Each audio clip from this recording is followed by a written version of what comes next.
So today we finished off all of the actions associated with each of the business functions. So I had one business function left that we hadn't worked out all the key day-to-day components of, so that got done today. And we highlighted a few areas within that function that we want to improve as well, set some baseline outcomes for that part of the business.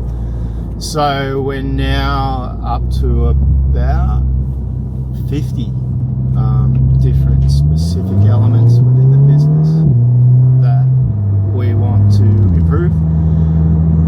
Also followed up with a business owner, and shock horror,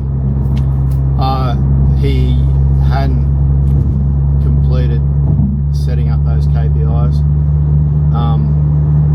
So, which, if you haven't figured out from my silliness, I kind of wasn't surprised, but he has done a little bit of work on it, and has promised that we'll have some numbers. He did have a few base numbers, so he sort of had a look at it, but we're still tweaking a few bits and pieces and working out himself what he wants to measure, because what we're also going to do is some of those business key performance indicators, particularly around the sales side of things, we're going to be feeding back to the team on a regular basis. And just that in itself, just that level of awareness and giving the team some consistent feedback on those same KPIs around the sales volume and number of sales, and clients visited, client transactions, items per sale, all those sorts of things. Just sharing those back with the sales team is going to prompt improvement within the business, because obviously if they're reporting on them and sharing them consistently, then those are things that the team's then going to start paying consistent attention to.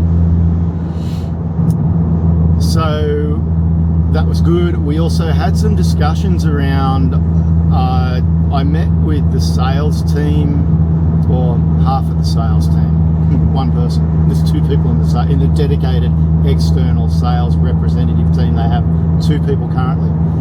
We're potentially looking at putting on a third, but we need to bring the cash flow levels up within the business to justify that additional hire. And there's also some streamlining of the sales processes, and even the communication around sales and how we work with the sales team.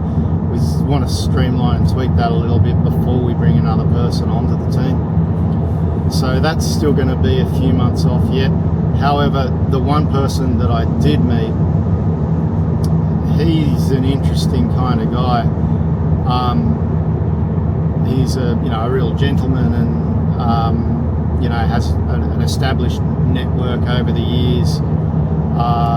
Made lots of contacts, but he's certainly not someone that you would typically highlight as someone who's most likely to succeed as a high sales performer, and the owner of the business is aware of that. Both he and I have some concerns as to whether or not this guy's the right guy for the job long term. We think he can add value to the business,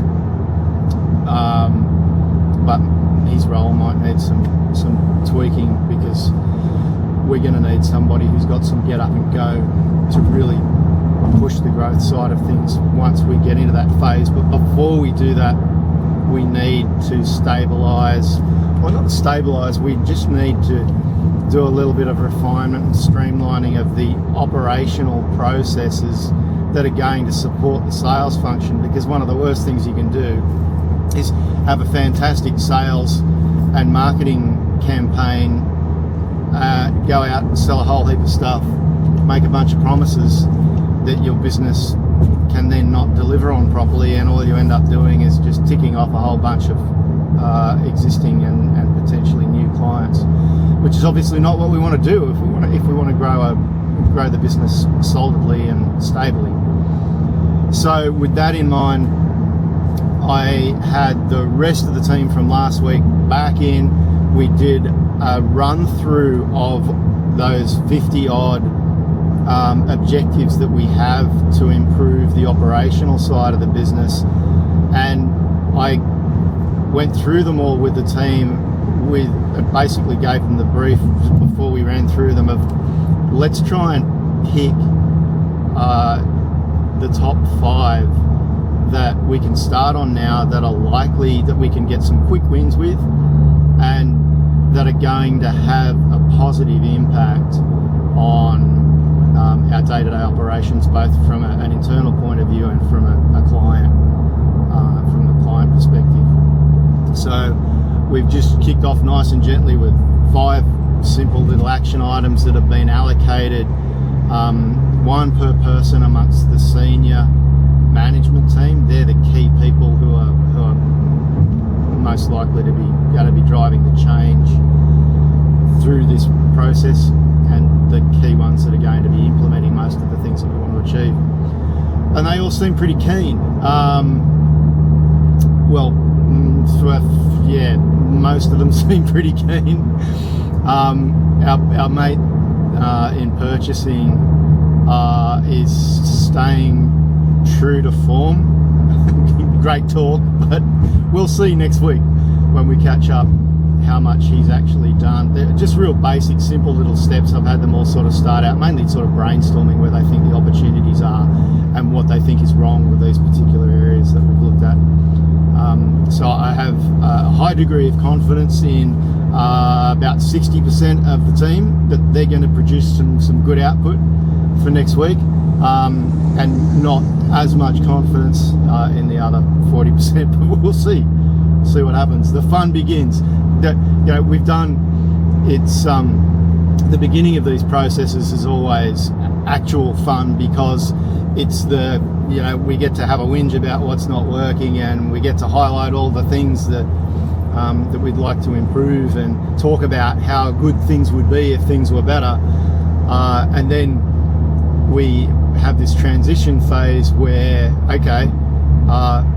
we can do that, but that now requires that people put in a little bit of effort, not a lot, just a little bit, to start getting these things happening. So it's always interesting to watch who in the team responds with action versus who in the team does all the right mouth work, but very little physical work. So we'll find out next week, and I will give you an update then.